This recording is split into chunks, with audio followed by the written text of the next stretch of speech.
Hi, my name is Miley, your Miss Northeast Junior High United States 2021, with More Than a Birthmark.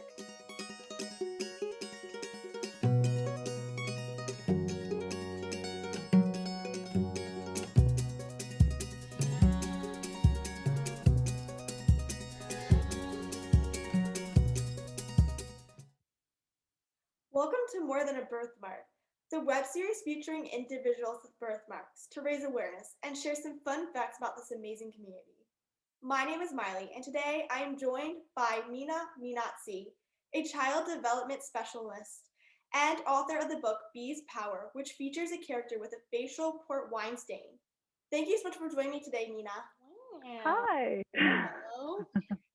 How are you doing? I'm doing good, thank you. How are you? I'm good. Before we begin, I wanted to let everyone know that Mina herself does not have a birthmark. She is the director of a child consultancy firm in the UK that helps children ages 4 to 11 with confidence and emotional intelligence. Um, she has a master's degree in child development and physiology and has spent more than 12 years working with and supporting children. Mina is also the author of an incredible book series which she has developed in 2020 during the pandemic. I met Mina because the second book in her series, Bee's Power, featuring a main character with a Port Weinstein birthmark on her face. I just had to ask Mina to be part of the show. Thanks so much for joining me today, Mina. It's okay. Lovely to be joining you. I really appreciate it. Yes, I'm very excited. So, before we focus on Bee's Power, I wanted to ask you a little bit more about you. Can you share a little about yourself? Sure. So, my name is Mina. I am in Cambridge in the United Kingdom at the moment.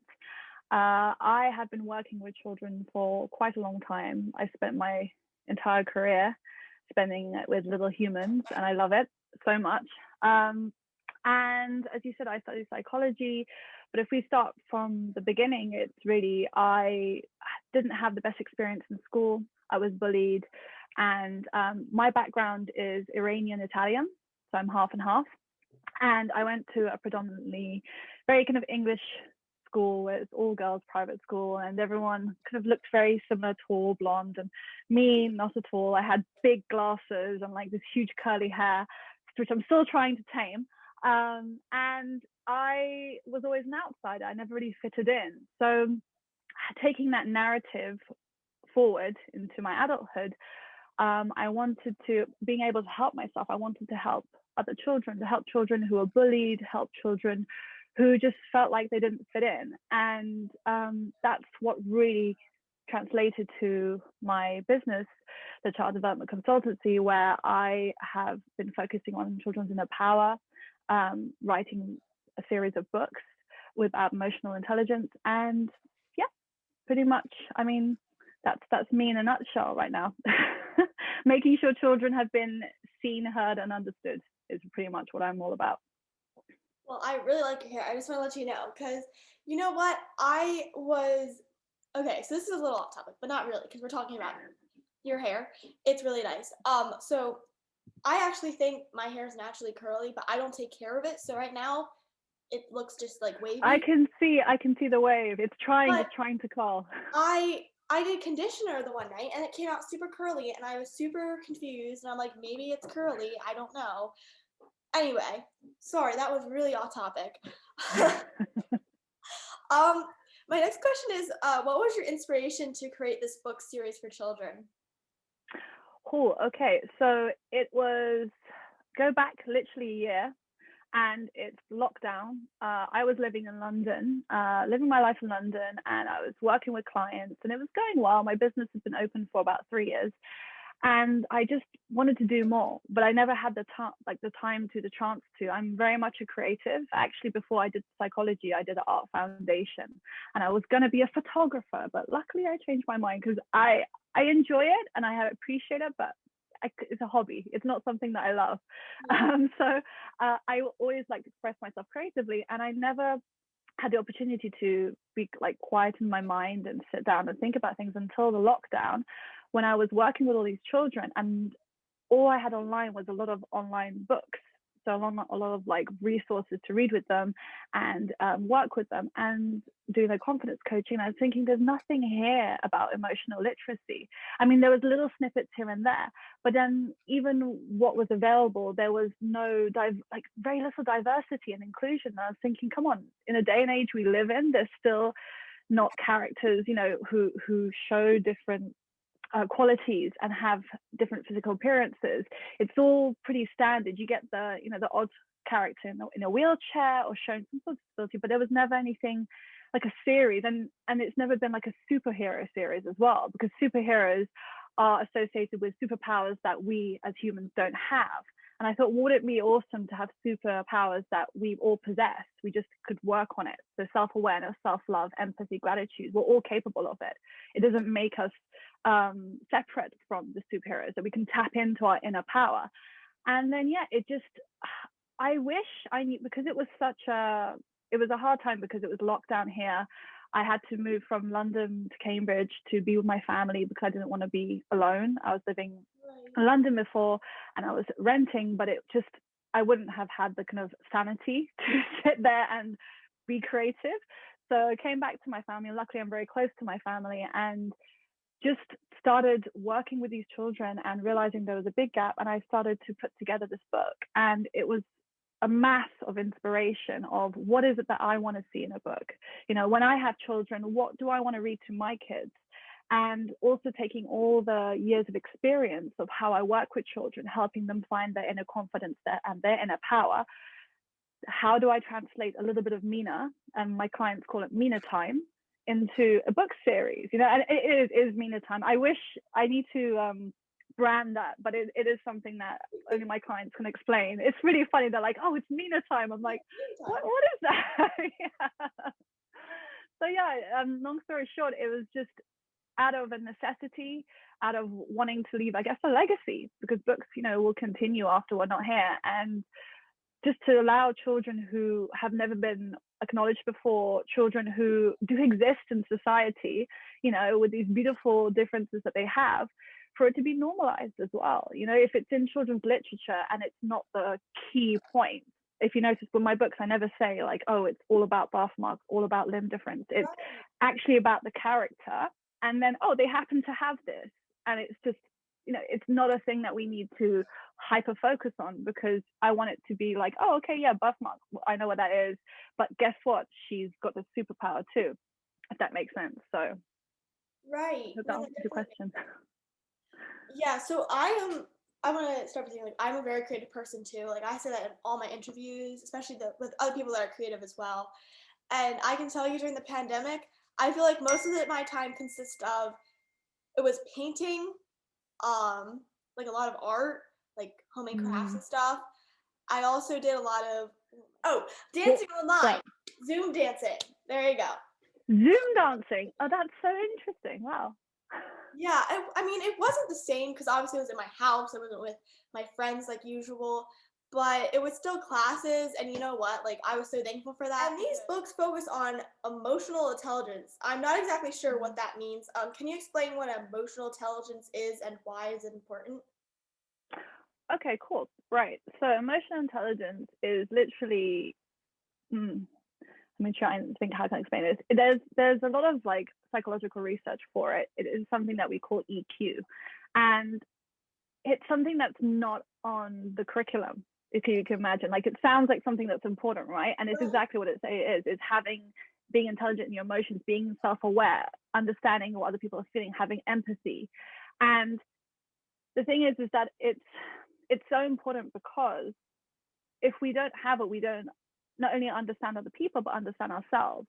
And if we're able to be aware of our emotions, if we're able to express how we're feeling, can you imagine, as human beings, all the misunderstandings that we have is usually because someone's got pent up feelings and not expressing it.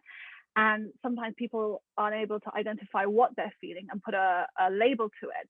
And if you going to children as well, in children, it's so important. I prefer to look at it as more emotional literacy than intelligence, because intelligence makes it sound like it can be measured, and it's like something that, you know, either you have it, you don't. Yeah. But it's nothing to do with that. It's actually something that you grow, and whether you spend time trying to grow it, trying to learn about yourself, it allows you to become more emotionally intelligent, if you like. But it's still something that it's one of those, it's still a gray area because it hasn't been given the prestige that it needs to be given. There are psychologists who are supporting a lot of research for it, but I'm kind of trying to, the reason I use the phrase emotional intelligence is because it resonates with a lot of parents as to something more substantial than what might be considered a bit woo-woo, like, oh, yoga and mindfulness, and like our parents like, oh, that's really great for like little Johnny to do that. But then it's actually the intelligence side of things. Oh, by the way, I use little Johnny and little Lucy a lot. And I've never worked with a kid called Lucy or Johnny, but it's just because I don't want to ever use a name of a client. So that's you'll hear me referring to them a lot. But yeah, it's because it makes it sound a bit more substantial. And hopefully soon on the curriculum, I think the education system will be bringing it on, because it's so important to know yourself, know how you're feeling, and then have the language to be able to express it in a way that other people can respond to and have that understanding. So yeah, that for me is my kind of take on emotional intelligence. That answers your question. Right.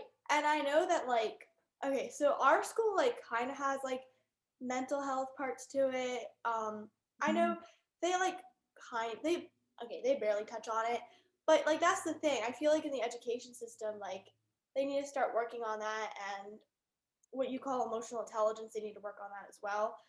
Because especially in a younger age, they always, I don't know, they would always have someone come in and say, oh, if someone's bullying you, you know, like tell a teacher, and that's good, but sometimes it's not always just about bullying, it's confidence and, all the other things that you mentioned. So, um, these books are a series with each book featuring a different type of emotional intelligence. How many books have you completed, and do you have plans for more? The $1 million question. So if you've noticed, there's I've done an alphabetical order, and I didn't know at the time, maybe my subconscious was preparing me to do the entire alphabet.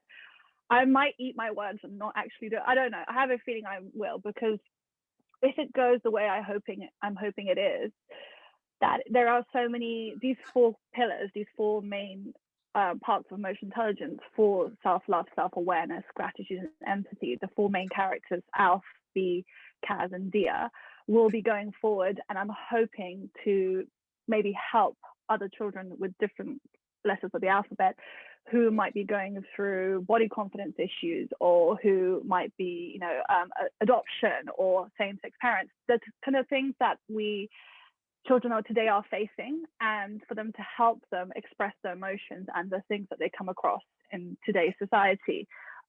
So you were saying about, yeah, so it's A, B, C, D.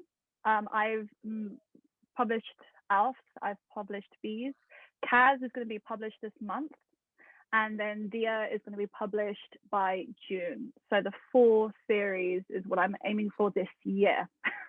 Now, whether I do a rhyming version of some of them, I don't know yet, because I tried a rhyming version of Alf that went quite well with the younger children. And plus, I just love rhyming. It's so much fun playing with words. I might do a version of that for B, but for now, yeah, it's going to be the 4.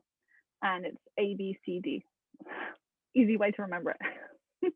And I really appreciate that you've included differences in books, and the things that happen today, because in a lot of books you see you don't really see any of that stuff, and people, what I mean, it's good to make people feel normalized on a birthmark, or maybe a disability, anything like that. So I really do appreciate that, because I was reading it, and like you mentioned, you're at first I'm well, this isn't really about a birthmark, she has a birthmark, but I like how you just include it, you make it part of the character, and you don't completely focus on it.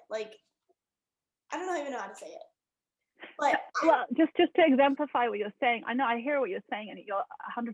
I resonates with me, because when I first read it to children, so I have my clients' kids and their kids that I was, trying to figure it out. My first book, I thought, oh, of course, the kids are all going to point out oh, his arm's missing, right? That's as an adult you would expect that. It's the obvious thing. So when I got to the end of the book, and I have a section at the back that says a note to kind adults, and it says what was special, not what was different, but what was special about Alf and B. About, I think, out of 20 kids, 2 said about the arm and the birthmark. Everyone else, and we're talking like kids age 4 to 11.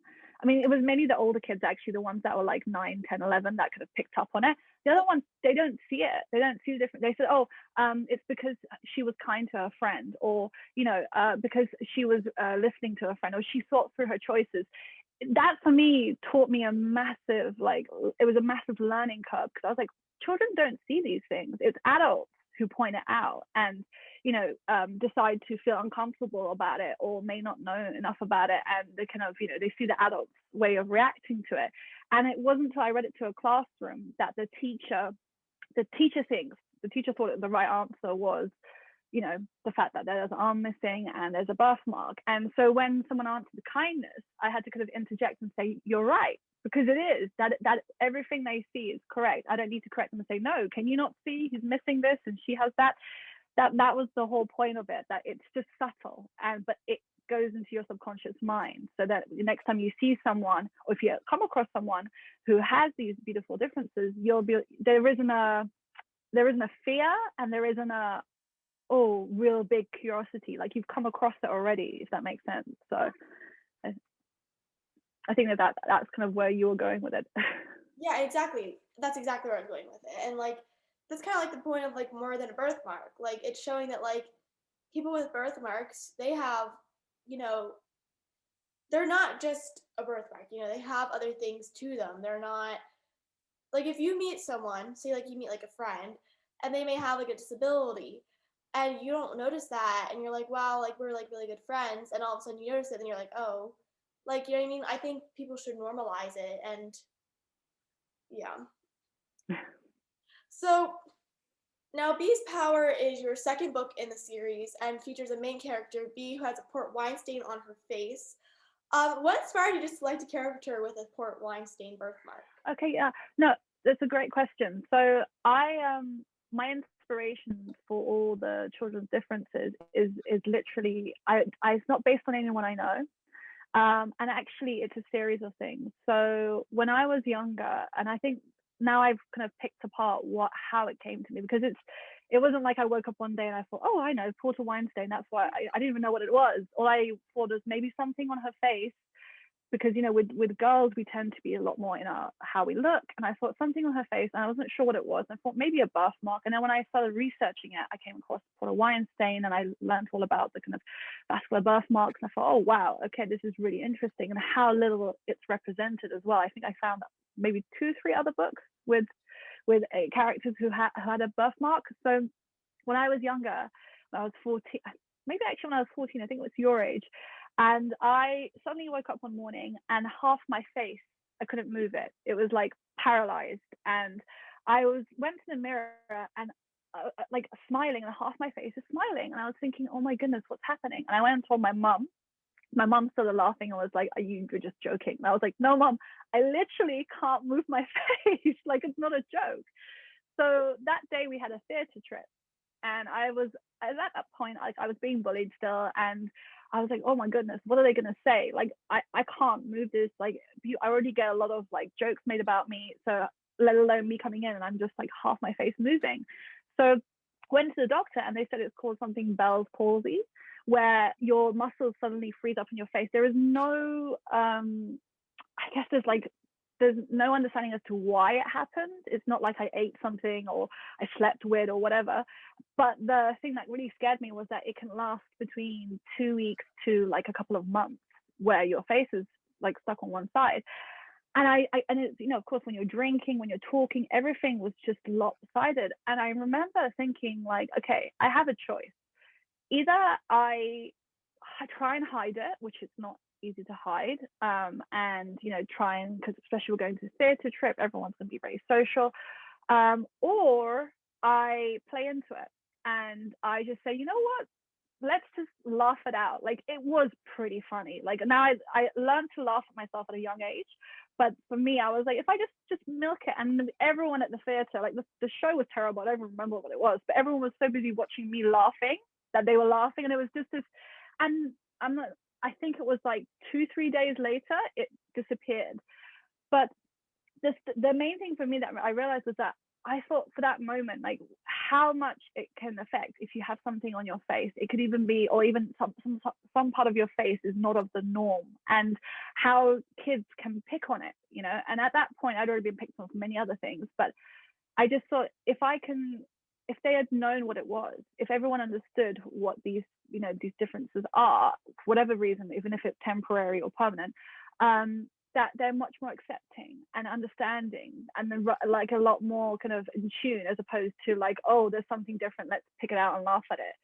So that combined with, I don't know if you've come across her, but she's got a non-profit. Her name is Amy. I'm not going to attempt her surname because it's quite complicated, but it's called A Doll Like Me. And she makes these beautiful dolls for these kids, handmade, who have everything from birthmarks to limb differences. And I remember seeing that during lockdown, and the joy these children had seeing themselves in their toy, in a toy, which of course they would never ever have, like if you were to go to any of these toy stores. And I thought, imagine doing that for birthmarks, imagine doing that for limb difference, and for the other two characters, autism, and for hearing loss, you know. So I just kind of combined the things that I wanted, as I said, I wanted to see and I wanted to put out there in the world, but in a way that educates but subtly, so it normalizes it. Right. First of all, wow, like I'm so sorry that happened to you. Has it happened again with the face? Like I know you were just talking about something else, but It was so random. I've never happened again. And again, as I said, it's just one of those things that it can come and go. It's not chronic. I don't think it's something that can last a very long time. But it was just, I don't know, it didn't have a cause. It wasn't, as I said, it wasn't like I ate something and I knew, oh, okay, you shouldn't eat this or whatever, you know. But it's still like, what it heightened to that point was that, you know, it's another difference for me to have. It's another thing I saw it as another thing for people to pick on, as opposed to just like leaning into it. And then that's when I switched my mindset and I saw the power of, you know, being self-aware, being emotionally intelligent, and allowing yourself to take control of a situation that you could have been really traumatic for me, put it that way. And it wasn't. It was actually hilarious. I wish I had a video of it. well, I'm glad that has not happened again. And I also think it's really cool that what's her name? Amy. Amy, yeah, makes dolls like that. Like that's super cool, because if you go to an American Girl doll store, I mean, I think they have maybe one with hearing loss, but I think that may be it. And I know they have a create your own one, but they don't have any with birthmarks or anything like that. It's And really difficult to do, yeah. Yeah, and I used to have one that looked like me, but the only thing it was missing was my birthmark. And like that's a big part of me. Like without that, it's not really me, you know what I mean? So definitely after this interview we should get the information for that. I'll pass her on. Actually, I was really chuffed with myself because I've been trying to crack the whole Instagram and the awareness, and she started following me on Instagram, and it was like a mini celebrity moment for me, because I was like, forget all the celebrities, you know, I'm like, this woman is amazing. Yeah. And the joy she brings. When she started following me, I was like, yay, another win. Win-win for me. So B discovers her power of self-love. Can you explain what your definition is of self-love and why is it important for children? Okay, so self-love is, for me, a protective factor. It goes hand in hand with self-awareness. If you're self-aware and you're able to realize your qualities that nobody else has, that, you know, you identify with, that part of your self-identity, it allows you to be very accepting of yourself. So for example, as you said, with seeing these American dolls or having a doll that doesn't have the birthmark, it's kind of like saying that you're not able to accept that part of you. It is a part of you, and it's something that it's like a whole package. So for me, self-love and self-acceptance come part and part. So you accept all the great, the not so great parts of you. And when I say not so great, I don't mean physical, I mean emotional as well. You know, sometimes we can have moments where we're angry and snappy, or something we've said that isn't great, but we own that. So self-love really is owning who you are. The I don't want to say bad, the good, the great, and the not so great. So, and then when you do that, then no one else can tell you who you are. No one else can make you feel embarrassed or shamed because you own it. You say, yeah, this is me. I'm going to be vulnerable. I'm going to, be authentic and say, sometimes I snap at this, or sometimes I have a really like low patience for this. And it is part of you. So for me, self-love is really owning who you are, and pretty much based on self-acceptance. I I love that right there. That was so good, honestly. Like, I feel like we could do a really good motivational speech. Like, like maybe for like a test or something like that. You can just like go up on a podium and say something. Cause girl, You whew, guys are gonna nail this test, yeah. yes, you will nail this test, each and every one of you. You know what I mean? Um, so another thing I love about this book is that the character Kaz, who unintentionally hurts B's feelings, is provided with three different scenarios or options as to how to respond to B when she confronts him about how she feels. Why did you choose to include this as part of your book? So the biggest, most important thing that goes through my books, as well as the inner powers, the diversity, everything, is for children to realize they have a choice. How we react is always a choice, and when we're maybe not conscious of it, but we have, and it can come to a point where you've learned that behavior, so you always learn to react in that way. But at any given moment, you can choose to react differently, and it's that kind of taking ownership of your actions, that you choose to react. Let's say if we go for a toddler, maybe a bit older, actually, someone who could communicate, so maybe a 4-year-old, a school-age child, right? And the school-age child has always reacted in a way that she has a tantrum when she doesn't get what she wants. Now, does that mean that that's unconscious and that's how she's always going to be? No, she can actually, by given option, saying, how does it feel when you express yourself in that way?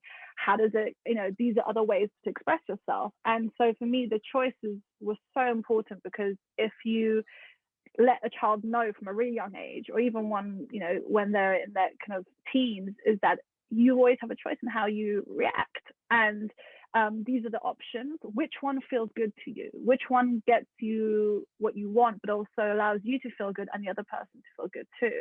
And usually, I mean, whenever I've asked, because in the book it says, which one would you choose, or kind of giving that prompt for children, always they choose the one where the person apologizes or the person stays true to themselves. It's never the nasty one where they snatch the toy away, or they say something, they make fun of the person, or they ignore them.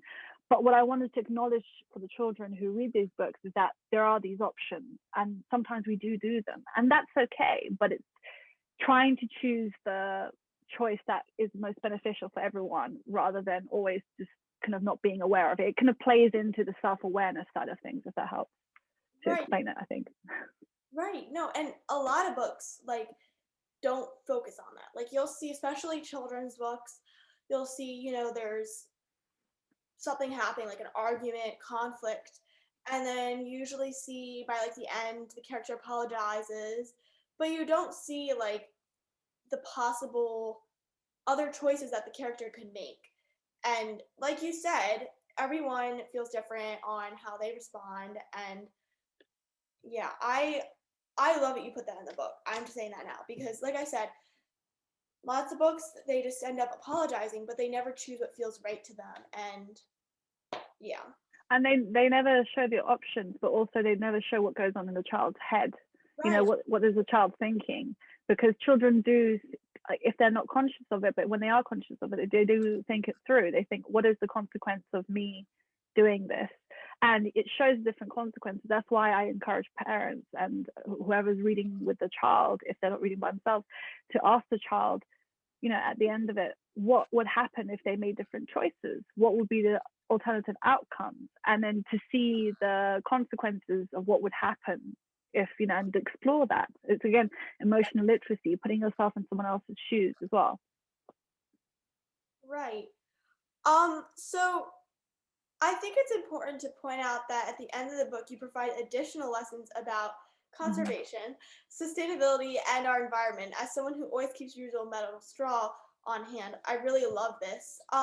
Why do you feel that was important to include in your book?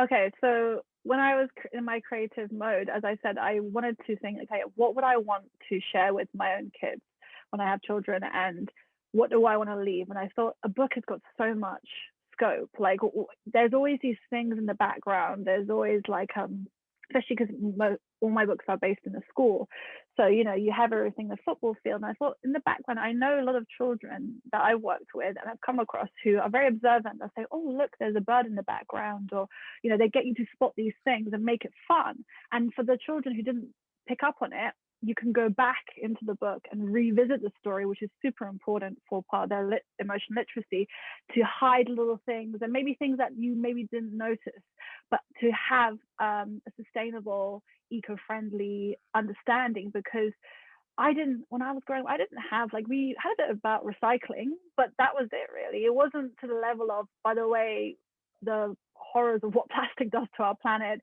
all these things about what we can do to be empowered and eco warriors for the where we're going to be living for the rest of our lives and looking after our planet. So I thought, okay, let me look for companies who are doing their part, who are really making a difference, and just including some of their products. I mean, I don't get paid by them. It's completely out of my choice, but it's so that children can see, for example, a little kind of not spoiler, but like information for you that in Kaz's book, the new book, there's going to be a rucksack. And I thought, okay, well, we could put a bog standard rucksack, or I could do one that's from a company that recycles. I won't tell you what they recycle because it's really, really cool. I might tell you later. But it's a company that I thought, oh, I can use that. So I use that as an opportunity to add something to teach, as another opportunity for learning, that then the kid, if they like it, they'll say, oh, I really would like this, and they choose something sustainable, so their choices are more sustainable. Like, for example, the bamboo spoon, that's again another choice that's sustainable, as opposed to going not thinking about it and not being aware of it. That's where my mindset went, with the eco-friendly, kind of sustainable and recycling side of things, including that in the book. Yes, and I am trying to get my dad to do recycling, because he's like sometimes the recycling people, they don't always like take it, or he's afraid that like I guess the recycled bottles will like end up on the lawn. And I told him, I'm like, well, if we keep it in the garage, we can still do it and it wouldn't get all over the lawn. But I've been trying to convince him for a very long time now. So you should come here and you should tell him. You should do that. See, motivation. You should get a recycling bin. You are going to do this. Woo!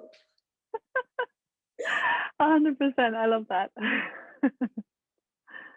So I also think it is really cool that there are talking points and questions at the end of the book to assist parents when they share these books with their children.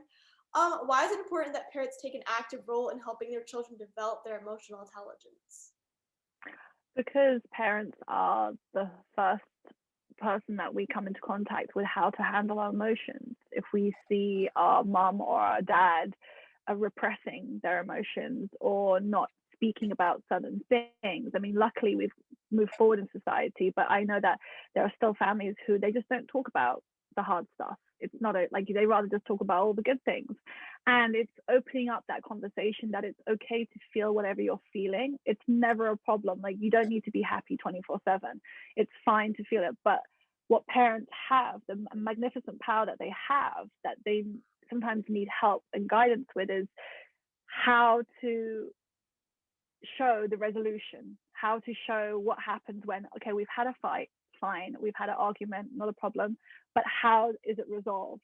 And that's why with this note to kind adults, be a parent, be a grandparent, a teacher, whoever's reading with a child, is for them to feel empowered that they can open up that discussion, and it allows for them to connect with their child, or whoever the child is that they're reading with, in a way that it brings up conversation that may have never been brought up before. And the child thinks, wow, I can talk to, this adult, whoever it is with me, about my feelings, or I can discuss, and it brings a whole new dimension to the relationship. So that's why it's super important for me to have that kind of guidance connection, because that's personally what I would do if I was working with a child. So that's me, again, giving a bit of Mina time inside the books. Right, right. I really like that. I just want to say that now. Especially since some families, like you said, don't they don't really talk about that stuff. And I know, like, when I was younger, I used to be scared to tell my mom because I didn't know how she was gonna feel that, like, I had a bad day at school or, something may have happened when I was in, like, elementary school. Because like, I didn't really know what to say, you know what I mean? I didn't want her to be like, "Oh, well, like, like, I didn't know, like, how she was gonna respond. And so usually I just be like, "Oh, yeah, my day was good," even if something happened.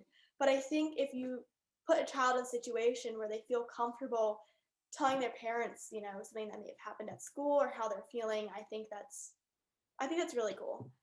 Um, so in addition to your books, you also provide online tutoring and confidence coaching for children online. I know you live in Cambridge, England. Do you provide these services internationally or only in the UK? Wow, that is an amazing question. So currently, all my clients are in UK. I am hoping to go international with time differences in different countries.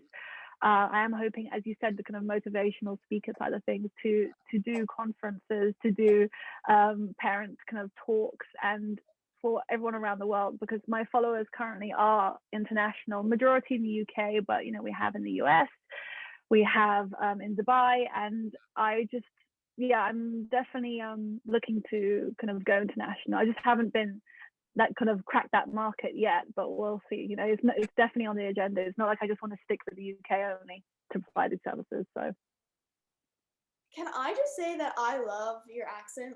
Can I just say that, like, right now? Like, I remember okay, when you messaged and you said that. this Yeah. is okay. So, okay, my mom used to play the Harry Potter like tapes. I don't know what they call them, audiobooks in the car Yeah. when I was like a toddler. So I would maybe like even a baby. So I would hear these, and now I have a really good British accent because of it. But like not literally, I'm not actually have a British accent, but you know what I mean. I can do one. And so, like, I ever since then, I'm like, I really want a British accent. Like, I wish I was like British, so I could always have that accent. Because you guys just sound so proper, and I'm like, I like that, and I love that you appreciate it, and I'm not gonna lie, it is something that I do use to my advantage sometimes. I can go very posh when I enunciate everything I say, and I really lean into it. But it's only because what, after my parents having sent me to a really great school, my academia was but my accent was great. So I was like, you paid for a really expensive accent. That's pretty much what they got out of it. So I do appreciate it now. Didn't like it when I was growing up, but now I do, because it's also in a way that you do get judged a lot on how you talk and how you express yourself, and especially with children, it helps me connect with them. So anything that can facilitate that, I love. So I love that you like it too. Yeah. I yeah, think at some point you're gonna have to try your British accent for everyone to hear. it's a little embarrassing. I don't know. Obviously, you know a great deal about emotional intelligence. As self confidence, I know many people with vascular birthmarks get bullied about their birthmarks, and they feel insecure. What advice would you give someone with a birthmark who may be struggling with these feelings?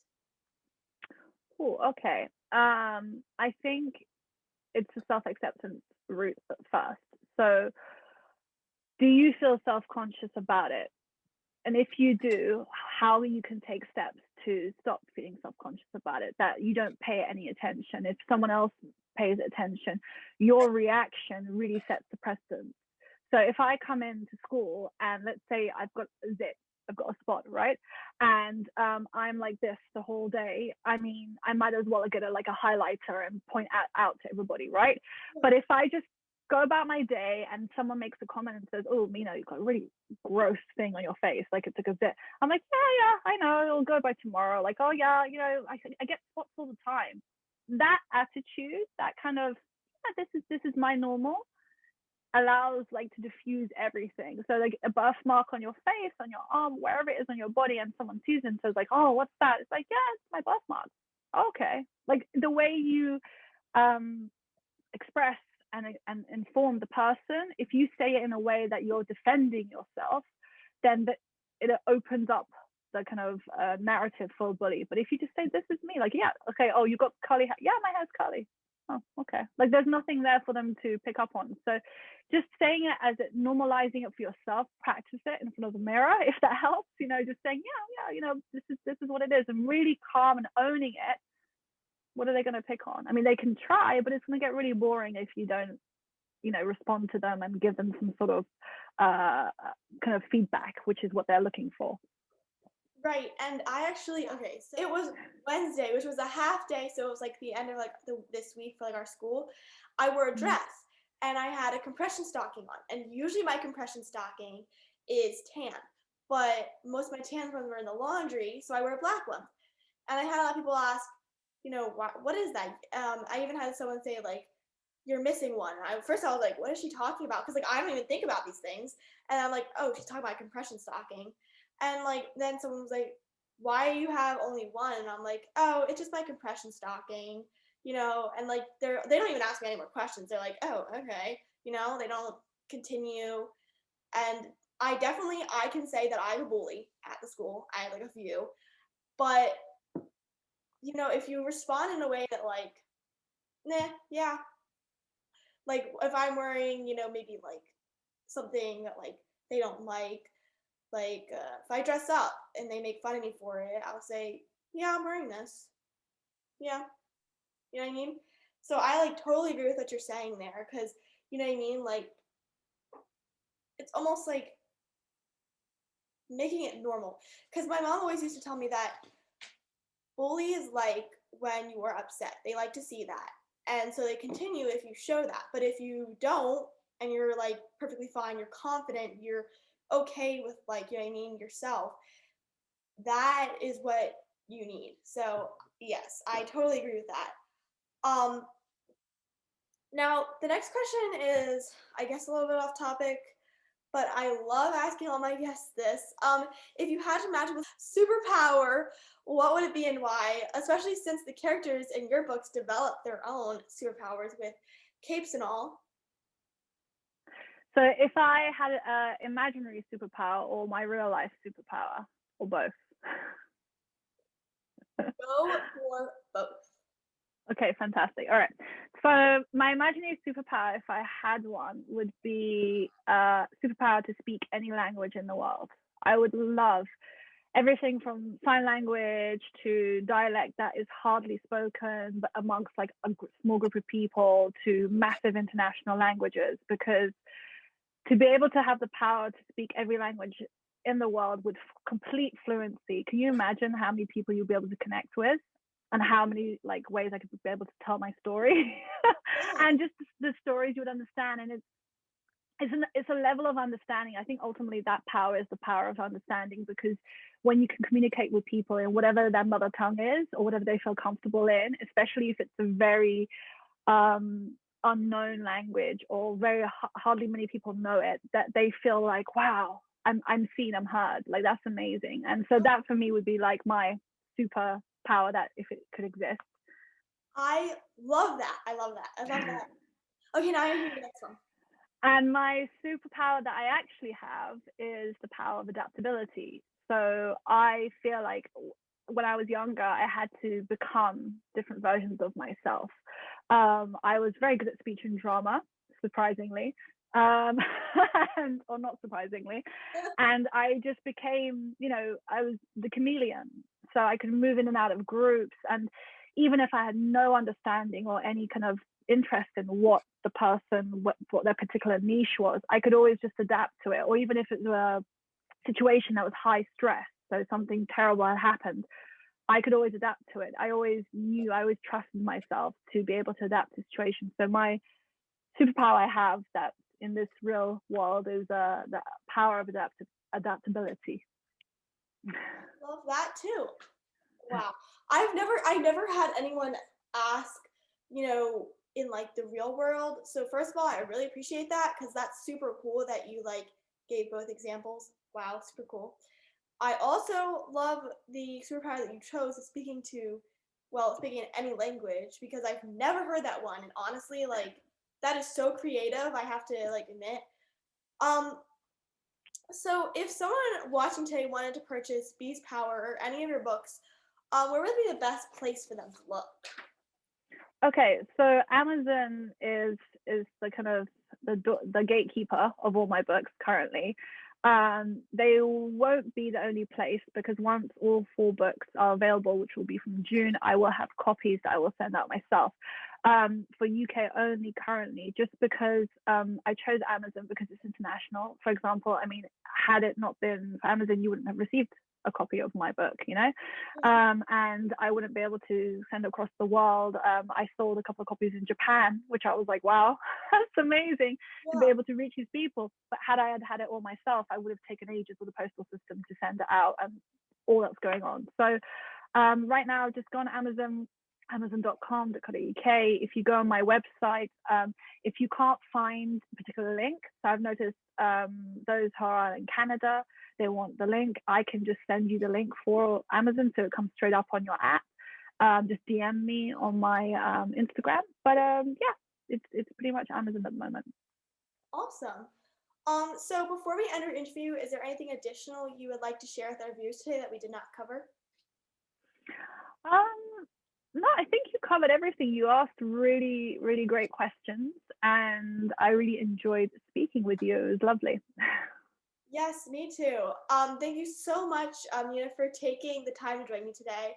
I really had fun speaking to you, and I am so grateful that you are helping future generations grow up to be more accepting and kind to themselves. For more about Mina, her services, and her book series, please visit her website at www.thechildconsult.com, or you can find her on Instagram or Facebook at The Child Consultant. I've said consultant wrong in that first link, so it's consultant, not consult, just let everyone know. If you hadn't had a chance to see my readings of Bee's Power, you can find it on IGTV, Facebook, or my More Than a Birthmark YouTube channel. You see how Mina's character's Bee is definitely more than a birthmark. Yes, thank you. So thank you so much. Honestly, I enjoy talking to you so much because I loved your book. Here it is. Yay. There you go.